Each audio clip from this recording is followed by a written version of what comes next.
Good morning, everyone, and welcome to today's Leap In Presents. My name's Dee. I am the Learning and Development Specialist here at Leap In, and I'm also joined by one of my team as well. I've got Mim with us today, and between the two of us, hopefully we're going to answer some questions for you and help share some knowledge around goals and how goals fit within the whole world of NDIS.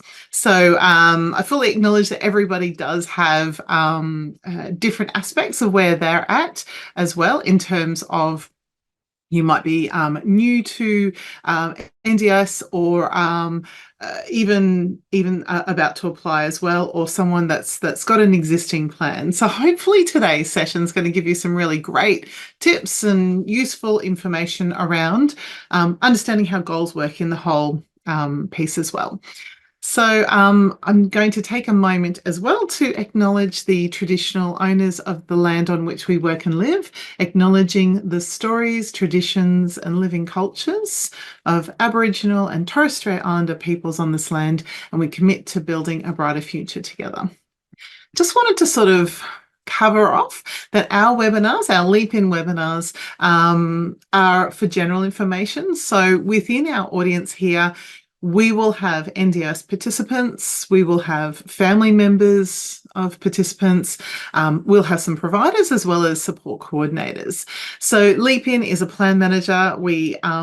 Firstly, we help people pay their invoices to help manage their plans, but we also try and share information because we talk to people in our community every day. So we try and share helpful information so that way others can know how to better use their NDIS plans. They would say utilization of their NDIS plans. So the information that I share here is really general. It's not specific. I don't work for the agency. So if in doubt, if you've got a particular circumstance, you may want to ask the NDA direct as well. Now, goals can be seen as something to strive for or an objective to work towards or achieve. So that's our definition of what a goal is. And you're going to hear about goals in both your planning meetings or also when you review your plan. And in terms of how do goals fit in the NDIS planning approach, the plan is actually meant to be based around your goals. So you should be able to use your plan to work towards those goals, even if sometimes you might not achieve the goals in that plan period. It might be that it's something that has to happen in future, but it's really important to plan for what you need in your life. And it does actually form part of the Act. So Section 34A of the NDIS Act says that funding will be allocated to help you reach your goals. When you're thinking about going for your planning meetings, it is important to take some time to think about what your goals are. Everyone has unique circumstances and your future will look different to someone else's. So thinking about what you might need help with is certainly a great starting point. Now, when you want to communicate your goals, this can be done across several ways. You could do it in writing.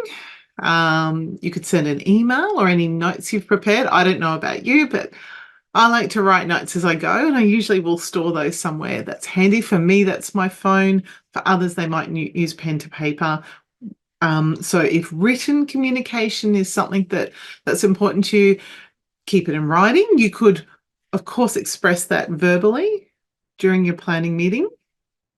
I definitely recommend preparing because sometimes going into that planning meeting, you might be feeling a little bit of anxiety, a little bit of stress or confusion. Having those steps already will help address that anxiety that you've already captured that information. You can also have as many goals as you wish. And there's no limit to goals. Sometimes we hear from people that, they're told to have X amount of goals, but you can have as many goals as you wish and they will be recorded in the participant statement. I'm going to talk about what sort of timeframes of goals can look like, because there might be some goals that you'll hope to achieve across a plan period or duration. I'm not really sure what the current term is that they're saying, but some might take more than one plan. Goals are absolutely personal. And when we think about who can help with your goals. It's important to consider the supports that are around you. There are many people that would be around you or your family who should be able to give you some guidance. And that could range from anyone from, for parents of young children, it could be one of your early childhood educators or your teachers, or it could be a therapist that you might know, or even medical people that you work with. So if you're struggling to understand sort of where you can start with goals, asking people that support you already, that have an existing relationship, that have perhaps an idea of what goals can look like is certainly a good preparation step. So start thinking about, who is reliable in your life, who would be good for you to talk to in this space. Is there anyone else maybe that has similar situations? So similar disabilities, similar people in their life that they might know of that need to be supported. That could be one great strategy to think about. So I think that we often need to share information with our community, rely on our community, learn from our community. So start thinking that way in regards to who can help you with your goals as well. Ways to think about your disability is to start thinking about how it impacts your daily life. So we've got a range of areas. And like I said, don't forget, this is also covered in our ebook as well. So thinking about how your disability impacts your ability to interact with others.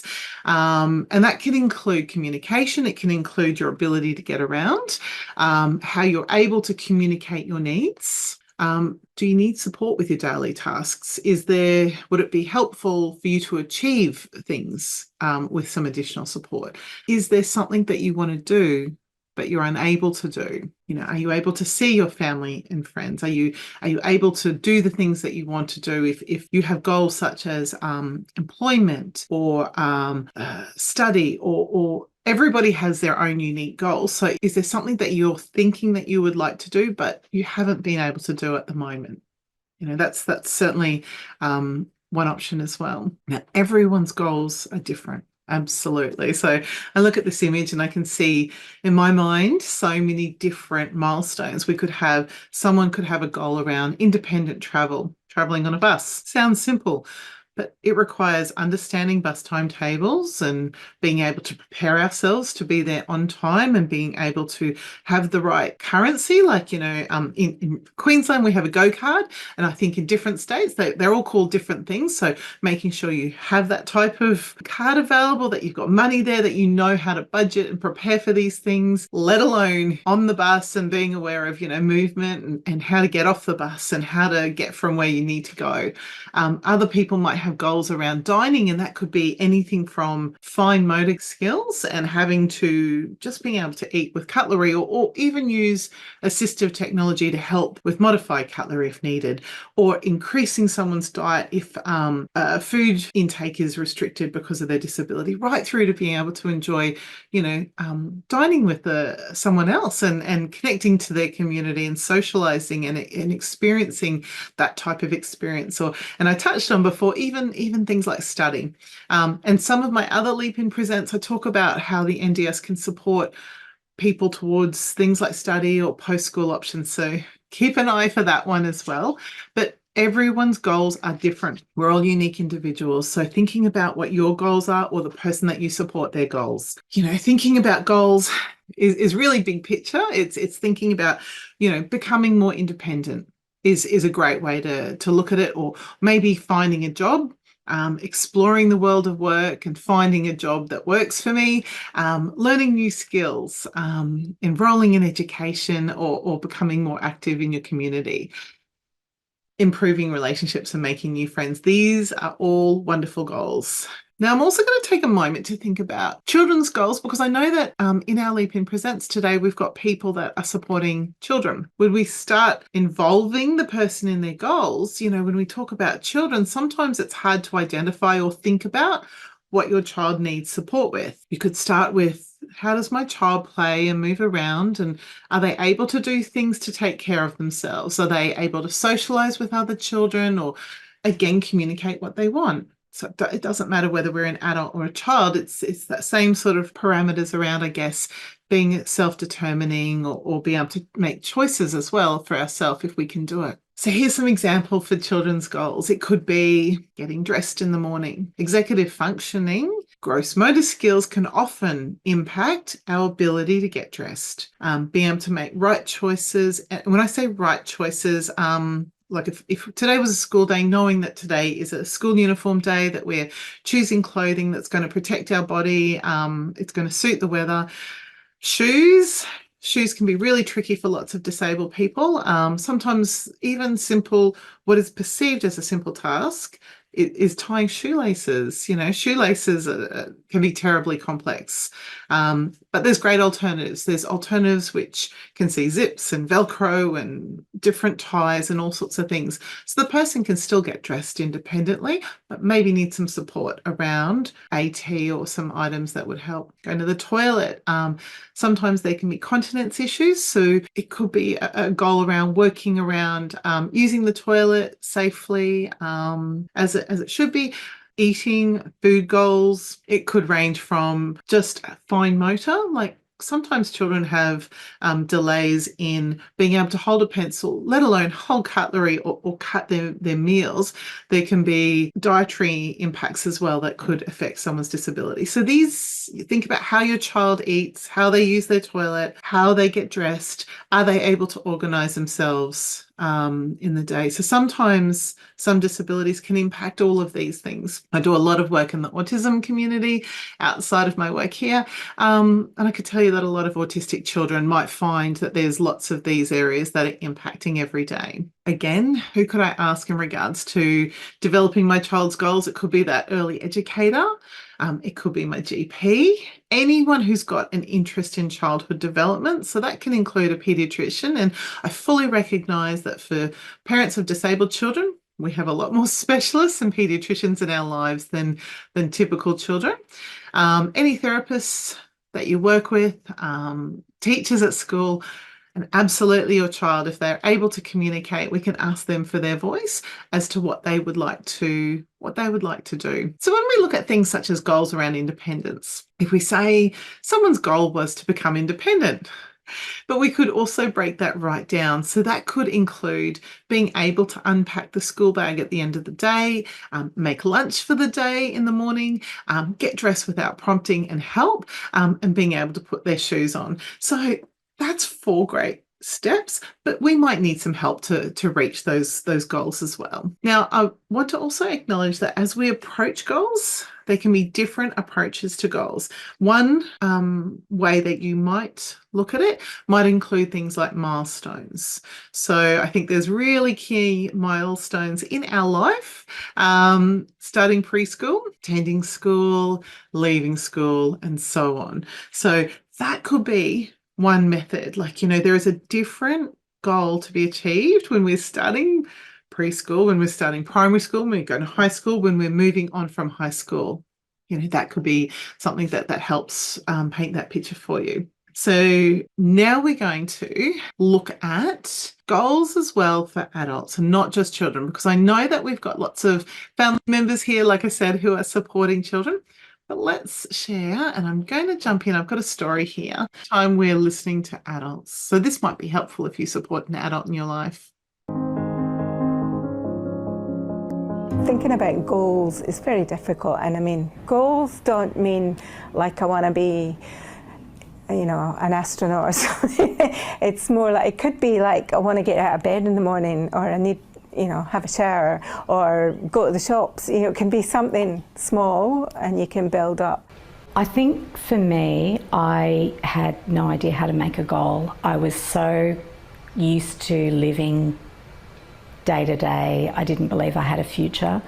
So I guess I felt as long as this money was invested in me, I couldn't not take advantage of it.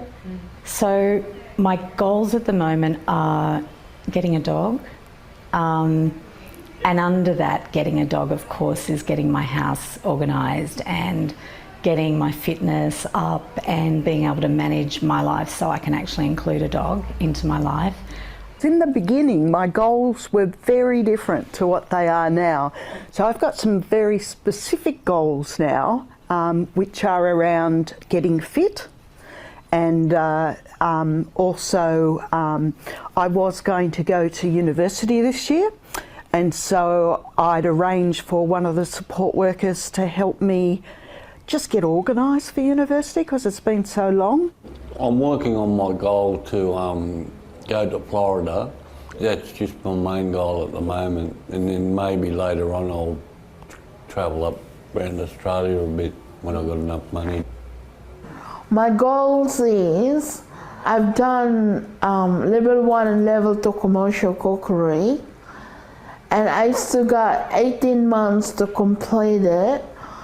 It'll be level 5, and then I will be able to work as a cook because I love cooking. I'm pretty well at the moment, and I'm actually achieving a lot of goals on my own accord.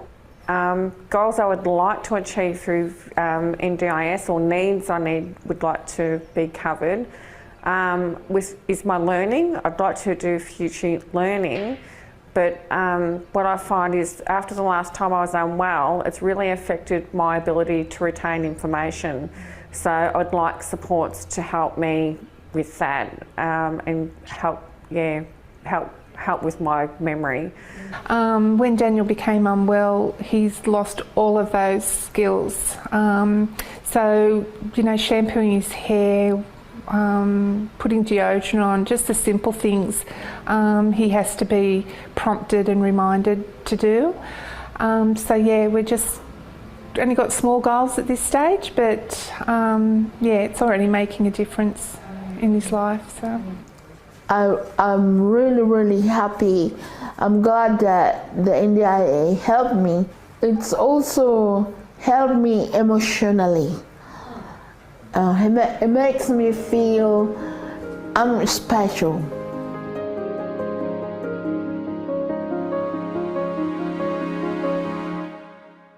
Some really wonderful ideas there as well. And as you can tell, that there's a different approach when we start talking and thinking about what goals could look like for adults as well. Catch up for me. So adults might have different milestones or goals. So it could be around things such as building your skills, doing more things yourself, working or studying now, or even in the future.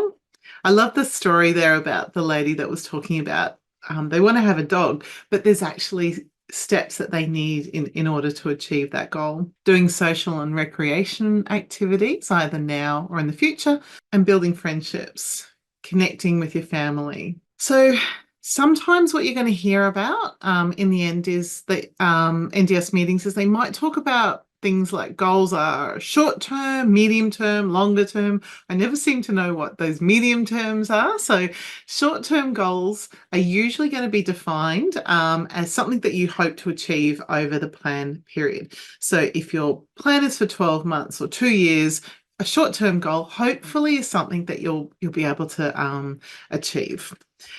Some goals do require longer time though. Sometimes you have to develop abilities or skills, you have to practice things in order to achieve that goal, and those goals might have a longer time frame. So let's go over some examples of what short-term goals are looking like. So as I said, something that I want to achieve over the plan period. One example might be this year I want to use public transport by myself, so I can either go to the library or I can go out with friends and not rely on my mum. A longer term goal might be something that you might work with towards for several years. Still important to identify them because you might be working over a couple of plan periods if that's the case. By next Christmas, I'd like to get a job so that I can pay my own bills. There's actually a lot involved in that goal. And like I said, I do have that Leap In Presents, and I talk about what supports can look like in regards to NDIS and employment. You know, if we break that one down for a moment, exploring work, trialing work, paying my own bills is independent money management. So there's quite a bit into that as well. So, you know, even right from bank accounts and being able to set alerts and understand what all of that means. You can have goals around having friends, which looks at being able to communicate appropriately, how to build and maintain meaningful and safe relationships with others, develop skills and confidence to be able to participate in social interactions and activities. What can look like very easy steps for some people really are quite challenging. And sometimes you need to practice those skills as well, and develop my independence at home or in the community. So lots of goals around having friends would be broken down to these types of steps as well. Now, we recommend keeping your goals broad. We hear the words choice and control in regards to how NDIS can support our lives. So keeping the goals broad will give you choice and control within your plan to work towards these goals. So I'm going to give you some examples to show you what we mean. If I was to use a specific goal example, just say I said my goal was I wanted to join a basketball team. But when I joined the team, there were several issues. There was the sound of the basketball on the court. There was the impact of people playing basketball and bumping into me. There was the speed of the game. So it made it really hard for me to take part. If instead I took the goal, which was I wanted to join a group activity where I could meet others and be active, I then have the options to try different activities. Maybe one of those might be more suitable. And if there isn't one activity that's being preferred, I've still got the option to pursue something else because I haven't made my goal really specific. Here's another one. My goal would be I want to work with a speech therapist and learn to speak. Long waiting lists exist for therapies. We all are aware of this. It meant that doing regular speech therapy, it was really hard to gain access to appointments for a really long time. So the person was still unable to speak after that plan ended. We switched that goal and made it really broad and said, I want to be supported to communicate with others and be able to express my needs. It gives options to work with different therapists to approach communication strategies, which might be more suitable.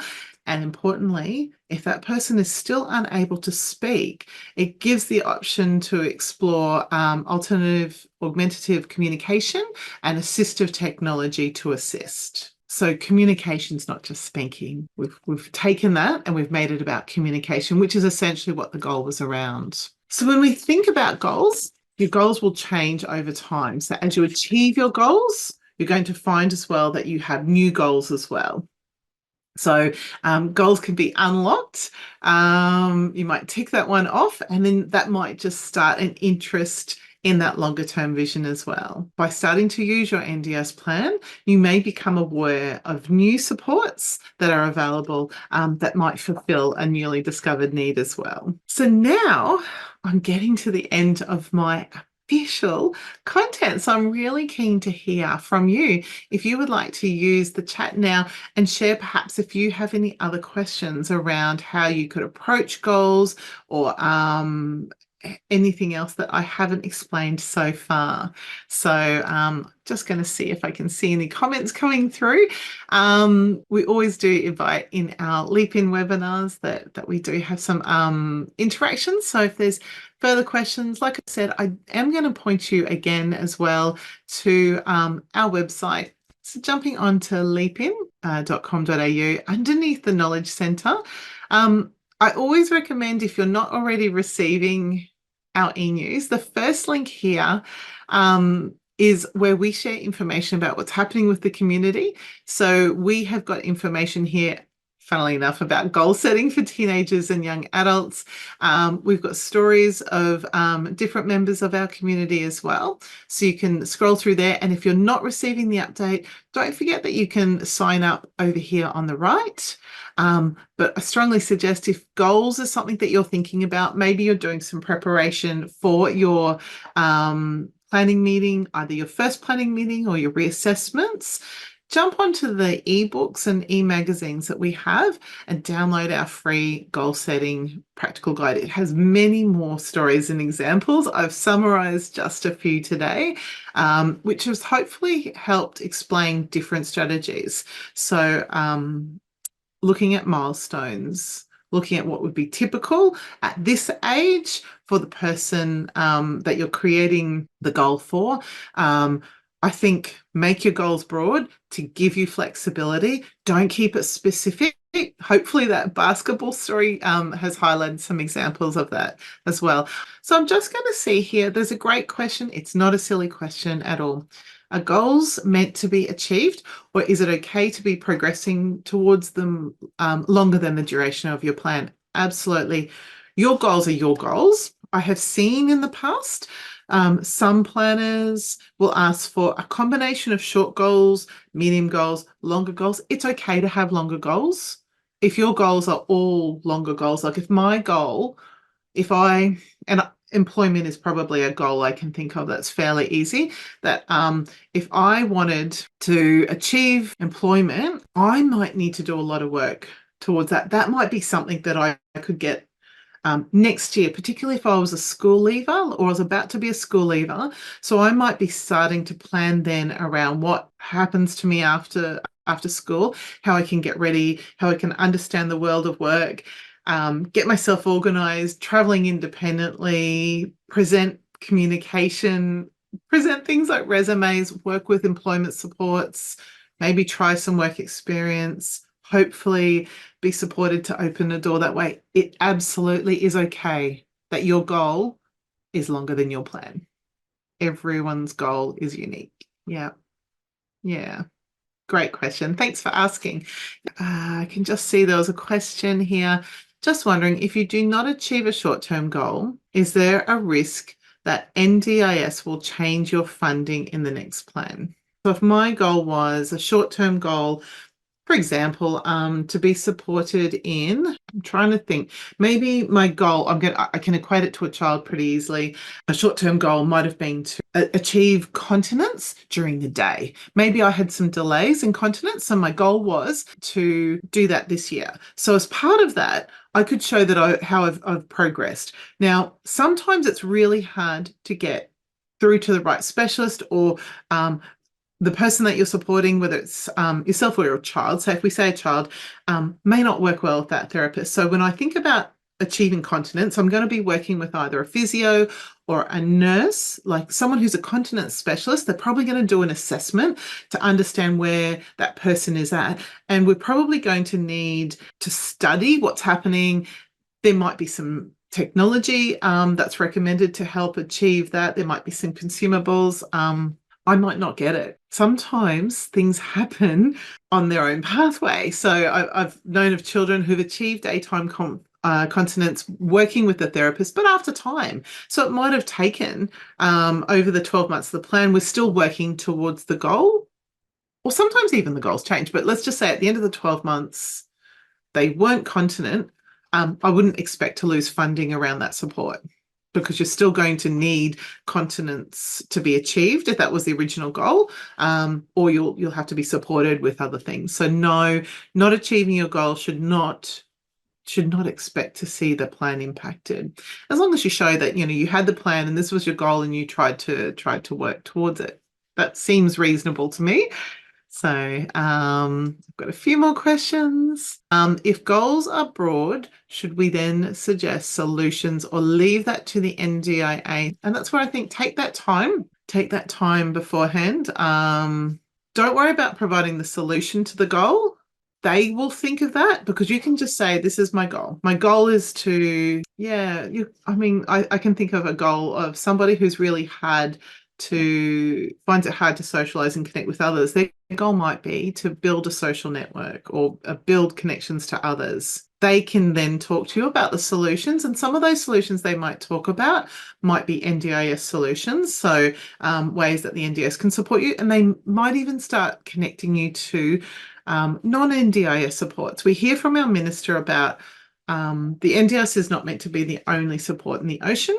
In this world of disability. So there is complementary supports outside, and there is more work to be done in that space. So you don't have to worry about solving the goal, but just make sure that your goal is yours and it reflects your needs. Have a great day, everyone. Enjoy your Thursday. So Thursday, one day away from Friday. It's this year is flying ahead on me. Thank you very much for joining us, everyone.